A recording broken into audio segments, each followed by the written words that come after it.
नमस्कार प्रेक्षकांनो, घरोघरी मातीच्या चुली या मालिकेच्या येणाऱ्या भागामध्ये जबरदस्त असा ट्विस्ट येणार आहे। तर प्रेक्षकांनो, आपण बघितलं इथे आता जानकी, ऋषिकेश, संपूर्ण रणदिवे कुटुंब हे एकत्र येऊन ऐश्वर्याला धडा शिकवत असतात आणि त्याच्यामध्ये इथे आता इन्स्पेक्टर पवार यांची त्यांना मोलाची साथ ही लाभत असते। पण प्रेक्षकांनो, शेवटी आता जरी प्रॉपर्टीचे पेपर जानकी ऋषिकेशच्या हातामध्ये आलेत तरीसुद्धा महत्त्वाची गोष्ट म्हणजे लताबाई कुठे आहेत हा अजून पत्ता त्यांना काही सापडलेला नाही आहे। त्यामुळे प्रेक्षकांनो, अजूनही इथे त्यांच्या डोक्याला टेन्शन आहेच आणि त्यामुळे ऐश्वर्याकडून हे जाणून घ्यायचं आहे की लताबाई कुठे आहेत आणि त्यासाठी त्यांना हे नाटक अजून थोडं लांबवावं लागणार आहे। पण प्रेक्षकांनो, इथे आता लताबाई कुठे आहे ही गोष्ट स्वतः ऐश्वर्यालाच माहिती नाही आहे। त्यामुळे ऐश्वर्या त्या लोकांना काय सांगणार? कारण जेव्हापासून ऐश्वर्याने त्या गुंड लोकांना लताबाईंना मारायला सांगितले आणि त्या गुंड लोकांनी लताला मारले तेव्हापासून तिघेही जण गायब झालेले आहेत आणि याबद्दल अजूनही ऐश्वर्याला काही माहितीच नाही आहे। कारण जो मास्कमॅन आहे त्याने इथे मोबाईलवरून मेसेज करून ऐश्वर्याला फक्त एवढंच सांगितलं आहे की लताबाईंना संपवलं, तुझं काम झालं म्हणून। मग आता ऐश्वर्याला नंतरला जे काही घडलेलं आहे ते काहीही माहिती नाही आहे। मग ही आता ऋषिकेश आणि जानकीला कुठून सांगणार की लताबाई कुठे आहे म्हणून?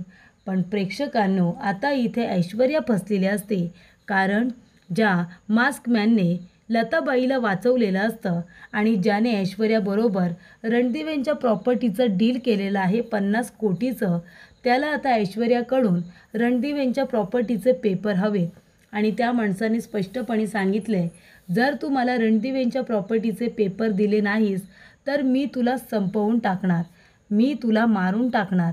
मग आता इथे ऐश्वर्याकडे दुसरा कुठलाही पर्याय उरत नाही आणि म्हणूनच इथे ऐश्वर्याने एक युक्ती केलेली असते की जर मला आता रणदिवेंचे पेपर प्रॉपर्टीचे हवे असतील आणि मला जर ह्या माणसापासून स्वतःचा जीव वाचवायचा असेल तर मला एक नाटक करावं लागेल आणि ते नाटक म्हणजे की लताबाई जिवंत आहे, मला माहिती आहे, पण जर तुम्हाला हे सत्य जाणून घ्यायचं असेल तर ऋषिकेशने माझ्याबरोबर लग्न करायचं। आणि जेव्हा ती हे नाटक करत असते तेव्हा प्रेक्षकांनो, सारंगच्या पायाखालची जमीनच सरकते। म्हणजे जी बाई मी मेल्याची बातमी कळल्यानंतर स्वतःची कातडी वाचवण्यासाठी माझ्याच मोठ्या भावाबरोबर लग्नाचं स्वप्न बघते, त्याच्याबरोबर लग्न करून तिला या घरामध्ये स्वतःचा हक्क निर्माण करायचा आहे, स्वतःचा अधिकार निर्माण करायचा आहे, ही गोष्ट जेव्हा सारंगला कळते ना प्रेक्षकांनो, तेव्हा सारंगने आता ऐश्वर्याबरोबर असलेले सगळे संबंध तोडण्याचा निर्णय घेतलेला असतो आणि त्यानंतर इथे ऐश्वर्याचं कारस्थानसुद्धा संपूर्ण रणदिवेंच्या समोर येतं। त्यानंतर प्रेक्षकांनो, येणाऱ्या भागामध्ये इथे आता ऐश्वर्याचं कारस्थान सगळ्यांच्या समोर आणल्यानंतर ऐश्वर्याला पूर्णपणे एक्सपोज केल्यानंतर इथे आता सारंगने एक टोकाचा निर्णय घेतलेला असतो आणि ते म्हणजे की लगेचच्या लगेच त्याला ऐश्वर्याबरोबर डिवोर्स घ्यायचा असतो। त्याने इथे डिवोर्स पेपर साईन केलेले असतात आणि ऐश्वर्याकडे फेकलेले असतात आणि सांगितलेलं असतं की लवकरात लवकर डिवोर्स पेपर साईन कर। त्यानंतर प्रेक्षकांनो, इथे आता लताबाई आणि इथे माया या दोघी जणी कशाबशा आपला जीव वाचवून रणदिवेंच्या घरीपर्यंत पोचलेले असतात आणि तेव्हा इथे स्वतः लतासुद्धा सांगते की कशा पद्धतीने ऐश्वर्याने तिला मारण्याचा प्रयत्न केला होता, हे सगळं प्लॅनिंग केलं होतं, या सगळ्याची आता तिने कबुली दिलेली असते। आणि मग काय प्रेक्षकांनो, ऐश्वर्याचा रणदिवेंच्या घरामधून पत्ता कट होतो, पण त्याचबरोबर त्यांच्या घरामध्ये लताबाईबरोबर अजून एका व्यक्तीची एंट्री झालेली असते आणि ती असते माया। तर इथे लताचं आणि मायाचं जेव्हा बोलणं होतं तेव्हा इथे आता लताला महत्त्वाची गोष्ट समजलेली असते आणि ती म्हणजे की माया ही जानकीची सावत्र बहीण आहे। तर प्रेक्षकांनो, येणाऱ्या भागामध्ये अशा पद्धतीने या गोष्टी घडत जातात, आपण सविस्तरपणे बघूया। प्रेक्षकांनो, आपण बघितलं की इथे ऋषिकेश जानकीला म्हणतोय, तुझी आई जिवंत आहे, आपण तिला शोधून काढूया। पण आता शोधून काढायचं कुठून? कारण ऐश्वर्याने नक्की लताबाईंना कुठे ठेवलं आहे हे काही आता ऋषिकेशला माहिती नाही आहे। त्यानंतर इथे जोगतीनमाई येतात आणि जोगतीनमाई जानकीला म्हणत असतात की तुझ्या रस्त्यावरती आतापर्यंत काटेच होते. प्रेक्षकांनो, मला एक गोष्ट कळत नाही की चांगल्या माणसाच्या रस्त्यावरती नेहमी काटे का असतात? त्यांच्याच नशिबाला इतके भोग का दिलेले असतात? खरंच मला ही गोष्ट कळत नाही. त्यानंतर इथे बरं, आता रस्त्यामध्ये काटे आहेत तर आहेत, पण अजूनच तिची वाट ही निसरटी होणार आहेत असं सुद्धा सांगण्यात आलेलं असतं. मग प्रेक्षकांनो, इथे जानकी आता विचारात पडलेली असते की एवढं टेन्शन माझ्या वाट्याला का? तेव्हा इथे जोगतीन म्हणते की भूतकाळामध्ये काही अशा चुका घडल्या होत्या ज्या भूतकाळामुळे तुझं आता वर्तमान आणि येणारं भविष्य ठरणार आहे. जानकी विचार करत असते की भूतकाळामध्ये माझ्याकडून काय बरं चुका घडल्या असतील? ऐश्वर्याला या घरामध्ये सून म्हणून आणायचं हा निर्णय माझा चुकीचा होताच, पण अजून माझ्याकडून काय चूक घडले ज्याचा संबंध आता माझ्या वर्तमानाशी आलाय? असा प्रश्न प्रेक्षकांनो जानकीला पडलेला असतो. भूतकाळात नक्की माझ्याकडून काय चुका झाल्या असतील? त्यानंतर प्रेक्षकांनो, इथे आता जानकी खूप टेन्शनमध्ये असते. जानकी रडत असते. काय करावं तिला काही कळत नसतं. आणि एका बाजूला इथे ऐश्वर्याला आता मरायचं नसतं, कारण त्या मास्कमॅनने इथे ऐश्वर्याला धमकी दिलेली असते की प्रॉपर्टीचे पेपर दे, नाहीतर ह्या गोळीने तुला मारून टाकेन. 50 कोटी रक्कम मी तुला द्यायला तयार झालो होतो, प्रॉपर्टीचे पेपर कुठे आहेत? तेव्हा प्रेक्षकांनो, इथे आता जानकी ही नाटक करतच असते, पण आता ऐश्वर्याने दुसऱ्या नाटकाला सुरुवात केलेली असते. ती म्हणते की आता लताबाई तर जिवंत नाही आहे, पण आता हे प्रॉपर्टीचे पेपर रणदिवेंच्या हातात गेलेत आणि ते काय मला मिळणार नाही. आणि आता हे प्रॉपर्टीचे पेपर तर मला मिळणार नाहीच, पण फुकटचा माझा जीव जाईल, कारण तो माणूस मला मारून टाकेल. तेव्हा आता मला जिवंत राहायचं असेल तर माझ्याकडे एकच पर्याय आहे, आणि तो पर्याय म्हणजे मला आता जानकीच्या ह्या सगळ्या परिस्थितीचा स्वतःसाठी फायदा करून घ्यायला हवा. तेव्हा इथे ऐश्वर्या तिच्यासमोर एक अट ठेवते, आणि ती अट म्हणजे की मला ऋषिकेश बरोबर लग्न करायचं आहे. तेव्हा जानकी म्हणते, अच्छा, हिला ऋषिकेश बरोबर लग्न करायचं आहे ना, आता हिची बरोबर जिरवते.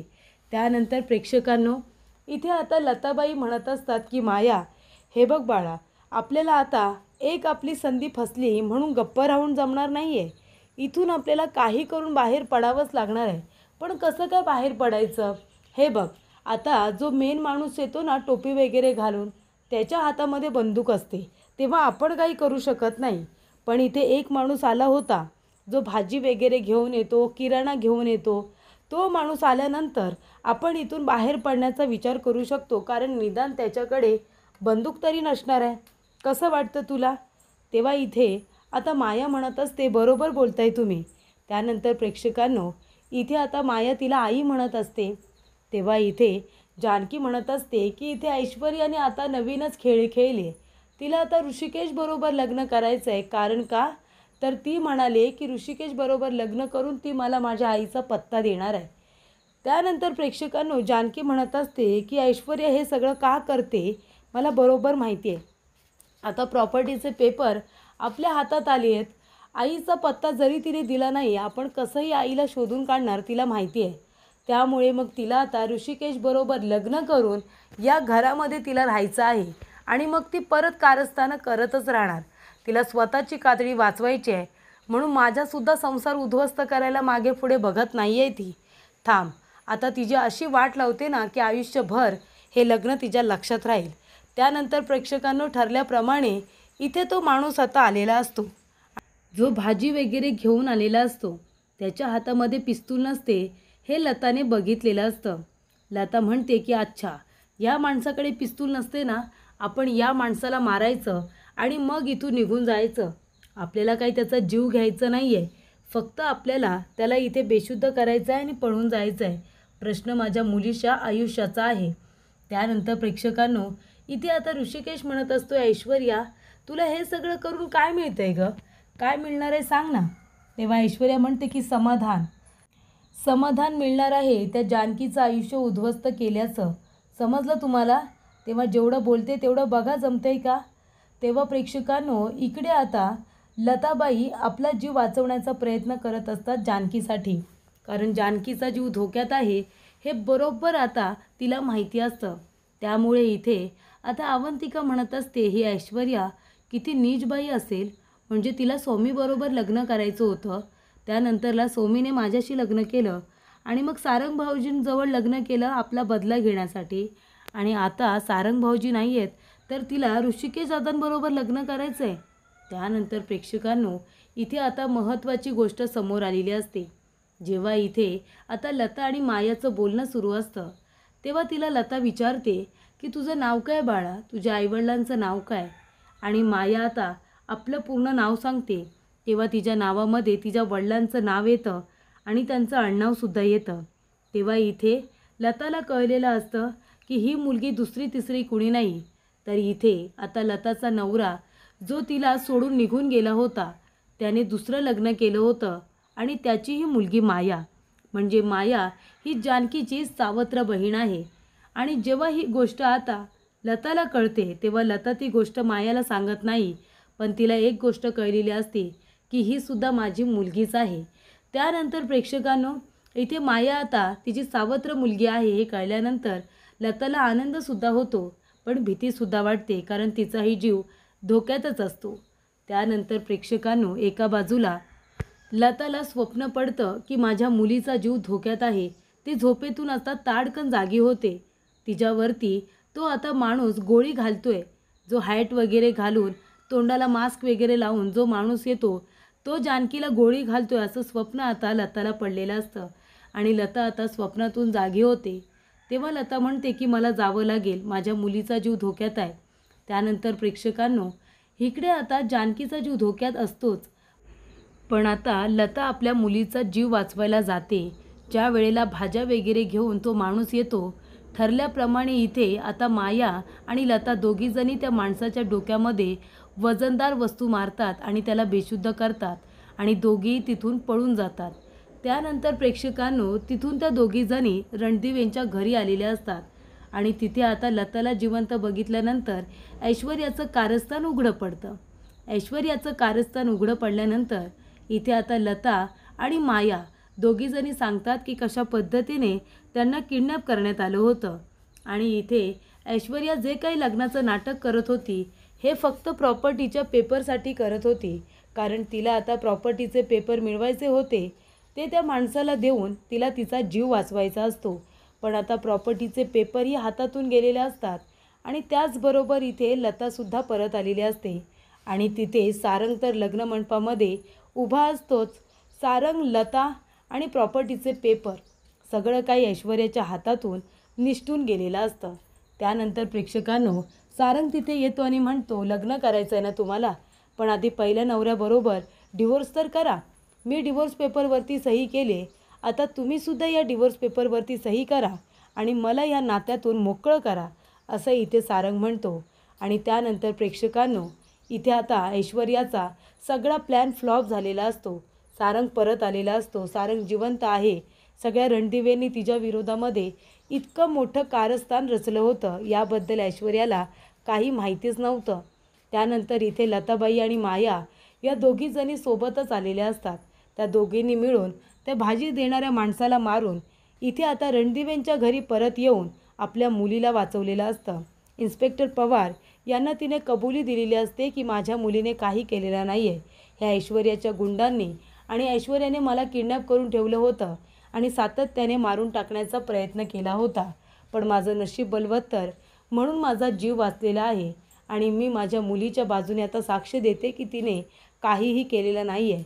जर या सगळ्यामध्ये कुणाची चुकी असेल तर ही ऐश्वर्याची आहे. तेव्हा सारंग म्हणतो की बरोबर बोलतायत लताबाई, सगळी चुकी ह्या ऐश्वर्याची आहे. तिच्या नादाला लागून आम्हीसुद्धा खूप मोठी चूक केली. तुम्ही ह्या ऐश्वर्याला अरेस्ट करा. तर अशा पद्धतीने इथे लताबाई परत आलेल्या असतात. सारंगने ऐश्वर्याबरोबर डिवोर्स घेतलेला असतो. त्या दोघांचा आता डिवोर्स झालेला असतो. इथे आता सारंग ऐश्वर्याच्या अंगावरती ओरडून तिला डिवोर्स पेपरवरती साईन करायलाच लावतो.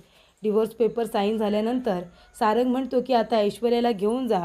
तिची जागा इथे रणदिवेंच्या घरात नाही, माझ्या मनात नाही, तर त्या जेलमध्येच आहे, असं सुद्धा सारंग म्हणतो. तर अशा पद्धतीने इथे आता जानकीला तिची सावत्र बहीण मायासुद्धा भेटलेली असते आणि स्वतः इथे माया आणि लता दोघीजणी सोबत आलेल्या असतात. तेव्हा इथे ऐश्वर्या जेलमध्ये गेलेली असते. जानकीला आपली आई आणि आपलं घर गोकुळ संपूर्ण रणदिवे प्रॉपर्टी ही परत मिळालेली असते. अशा रीतीने पुन्हा एकदा जानकीने आपलं घर, आपली नाती ही एकत्र जोडून ठेवलेले असतात. सुमित्राला सुद्धा ऐश्वर्याचं संपूर्ण कारस्थान कळतं आणि तिचे सुद्धा डोळे उघडतात. तेव्हा ती सुद्धा जानकीची माफी मागत जानकीला आपल्या जवळ घेते, तिला मिठी मारते आणि मनापासून तिची माफी मागते.